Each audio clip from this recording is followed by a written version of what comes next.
Welcome everyone. कैसे हैं आप लोग? उम्मीद करते हैं कि अच्छे होंगे। आज मैं संपूर्ण सीडीपी का क्लास लेकर के आया हूं दोस्तों, जो कि एग्ज़ाम के दृष्टिकोण से बहुत ही महत्वपूर्ण है।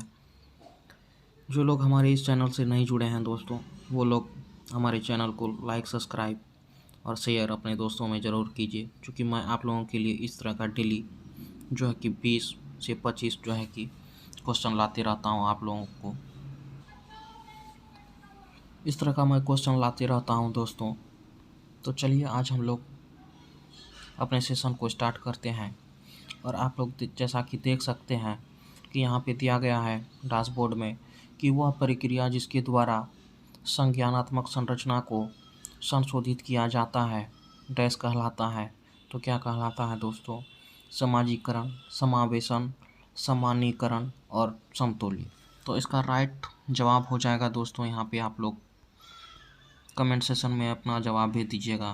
तो इस तरह का जवाब जो है कि समावेशन हो जाएगा। वह प्रक्रिया जिसके द्वारा संज्ञानात्मक संरचना और संशोधन किया जाता है समावेशन कहलाता है।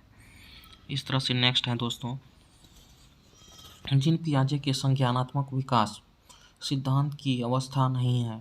तो यहाँ पे आप लोग जीन पियाजे के संज्ञानात्मक विकास की अवस्था नहीं है उसको एलिमिनेट करना है, जो कि ऑप्शन में दिया गया है।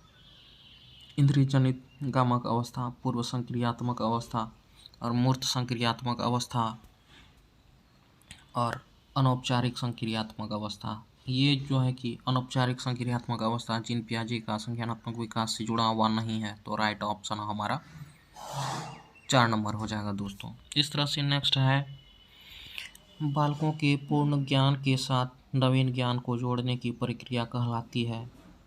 क्या कहलाता है दोस्तों? आत्मसातीकरण, स्कीमा, अनुधारण और निरूपण। तो 3 नंबर का राइट आंसर हो जाएगा आत्मसातीकरण। नेक्स्ट है दोस्तों 4 नंबर, पियाजे के अनुसार कोई बच्चा किस अवस्था में अपने परिवेश की वस्तुओं को पहचानने एवं उसमें विभेद करने लगता है? मूर्त संक्रियात्मक अवस्था, औपचारिक संक्रियात्मक अवस्था, संवेदी परक अवस्था और पूर्व संक्रियात्मक अवस्था। तो 4 नंबर का जो है कि राइट ऑप्शन हम लोगों का हो जाएगा पूर्व संक्रियात्मक अवस्था में जो है कि बच्चा जो है कि परिवेश की वस्तुओं को पहचानने लगता है। 5 नंबर है दोस्तों, जीन पियाजे के अनुसार संज्ञानात्मक विकास के किस चरण में बालक का चिंतन क्रमबद्ध रूप से तार्किक एवं तर्क संगत होना प्रारंभ हो जाता है? तो 5 नंबर का आंसर हो जाएगा दोस्तों। आप लोग देख सकते हैं यहाँ पे ऑप्शन, पूर्व संक्रियात्मक अवस्था, मूर्त संक्रियात्मक अवस्था, अमूर्त संक्रियात्मक अवस्था और इंद्रियजनित गामक अवस्था। तो यहाँ पे राइट आंसर हो जाएगा मूर्त संक्रियात्मक अवस्था में चिंतन बालक का और तार्किक चिंतन ये सब बढ़ने लगता है।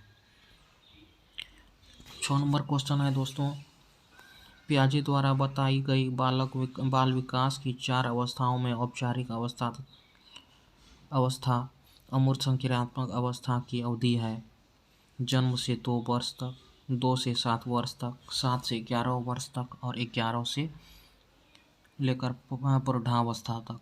तो 6 नंबर का राइट ऑप्शन हो जाएगा औपचारिक विकास अमूर्त संक्रियात्मक अवस्था जो है कि 11 से जो है कि प्रौढ़ावस्था तक है दोस्तों। इसका राइट ऑप्शन 4 हो जाएगा। पियाजे के संज्ञानात्मक विकास के सिद्धांत के अनुसार किस अवस्था में बालक परिकल्पनात्मक ढंग से समस्याओं पर विचार कर सकता है?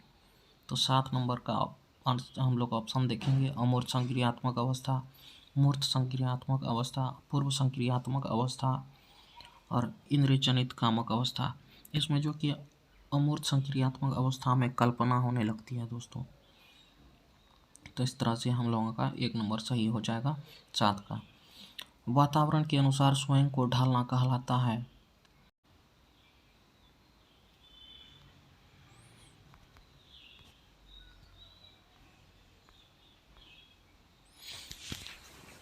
नौ नंबर क्वेश्चन है दोस्तों, पियाजे के संज्ञानात्मक विकास के सिद्धांत के अनुसार विकास डैश क्या है? तो रुक रुक कर चलने वाली प्रक्रिया है, निरंतर चलने वाली प्रक्रिया है, 1 और 2 दोनों है, और उपरोक्त में से कोई नहीं। ये प्रक्रिया जो है कि दोस्तों निरंतर चलने वाली प्रक्रिया है, इसलिए हमारा ऑप्शन जो है कि 2 नंबर हो जाएगा दोस्तों। नेक्स्ट है, शिक्षकों को प्रयोगात्मक शिक्षा एवं व्यवहारिक शिक्षा पर बल देना चाहिए। प्रयोग के माध्यम से बालकों में नवीन विचार का संचार होता है एवं इससे उनमें मौलिकता का सर्जन होता है। निम्न में से यह कथन संबंधित है, किससे संबंधित है तो हम लोगों को बताना है यहाँ पे।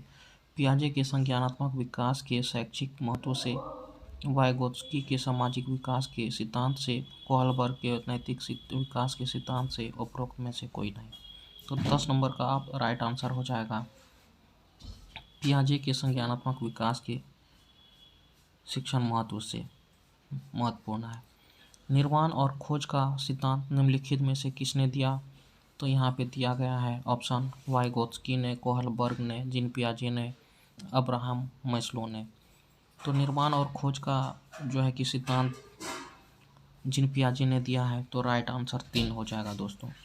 इस तरह से नेक्स्ट है दोस्तों 12 नंबर, इंद्रिय जनित कामक अवस्था होती है जन्म से 3 वर्ष, 2 से 27 वर्ष और जन्म से 2 वर्ष और 11 से 18 वर्ष।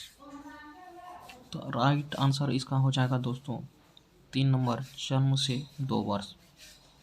इस तरह से हम लोग नेक्स्ट बढ़ते हैं, निम्नलिखित में से किस अवस्था में भाषा संबंधित योग्यता का विकास अपने चरमोत्कर्ष पर होता है।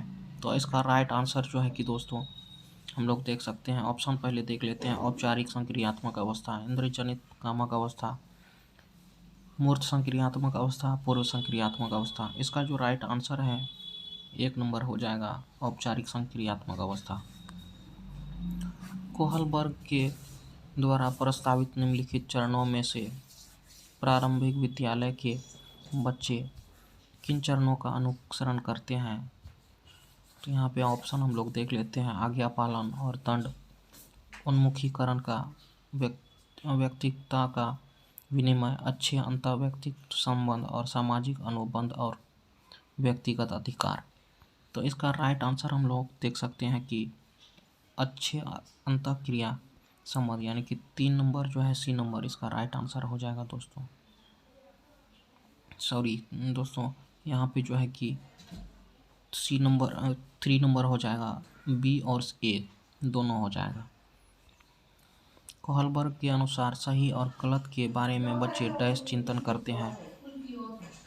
तो ऑप्शन है दोस्तों, अलग आयु में अलग तरीके से, अलग चरणों में समान तरीके से, संदर्भ के अनुसार, अभिभावकों द्वारा प्रदत्त निर्देशों के अनुसार। तो अलग अलग आयु में अलग अलग तरह के बच्चे सोचते हैं, इसलिए यहाँ पे 1 नंबर आंसर सही हो जाएगा। 16 नंबर है दोस्तों, निम्न में से किसने नैतिक विकास की अवस्था में के सिद्धांत का प्रतिपादन किया। नैतिक विकास के सिद्धांत का किसने प्रतिपादन किया है दोस्तों, तो यहाँ पे आप लोग देख सकते हैं ऑप्शन जीन पियाजे, लॉरेंस कोहलबर्ग, फायर्ड और सीयर्स ने। तो इसका राइट आंसर हो जाएगा लॉरेंस कोहलबर्ग ने नैतिक विकास का सिद्धांत दिया है।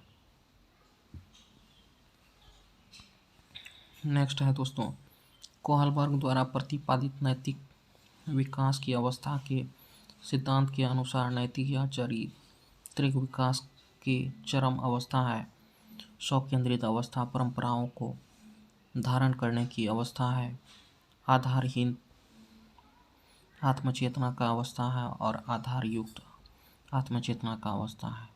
तो यहाँ पे 17 नंबर का राइट ऑप्शन हो जाएगा, आंसर हो जाएगा दोस्तों, आधार युक्त आत्मचेतना का अवस्था है। बालक विकास के संदर्भ में निम्नलिखित कथनों पर विचार कीजिए। बालकों के नैतिकता के विकास की कुछ निश्चित एवं सार्वभौमिक अवस्था पाई जाती है। बालकों के व्यक्ति के हर पहलू के विकास में समाज का विशेष योगदान होता है। बाल्यावस्था में बालक के लिए नैतिक वही होता है जो उसके स्वयं अर्थात आत्मक कल्याण से जुड़ा होता है। इसका हम लोग देख सकते हैं, ये तीनों जो है कि ऑप्शन सही है, इसलिए ABC सही आंसर हो जाएगा। निम्नलिखित में से किसने नैतिक विकास की अवस्था की सिद्धांत दिया? तो यहाँ पे देख सकते हैं नैतिक विकास से कौन सा जुड़ा हुआ है, तो लॉरेंस कोहलबर्ग जो है कि जुड़ा हुआ है दोस्तों, इसलिए हमारा 3 ऑप्शन सही हो जाएगा। 20 नंबर क्वेश्चन है, कोहलबर्ग के अनुसार परंपरागत नैतिक स्तर का काल है। यहाँ पे ऑप्शन दिया गया है दोस्तों 4 से 10 वर्ष, 13 से आगे और 10 से 13 वर्ष और 3 से 13 वर्ष। तो यहाँ पे राइट आंसर हो जाएगा दोस्तों 10 से 13 वर्ष। इसलिए आज का सेशन हमारा समाप्त होता है दोस्तों। वीडियो अच्छा लगे तो लाइक सब्सक्राइब जरूर कीजिएगा, क्योंकि मैं आप लोगों के लिए इस तरह का सेशन डेली लाता हूँ। सो गाइस, आज तक के लिए थैंक यू।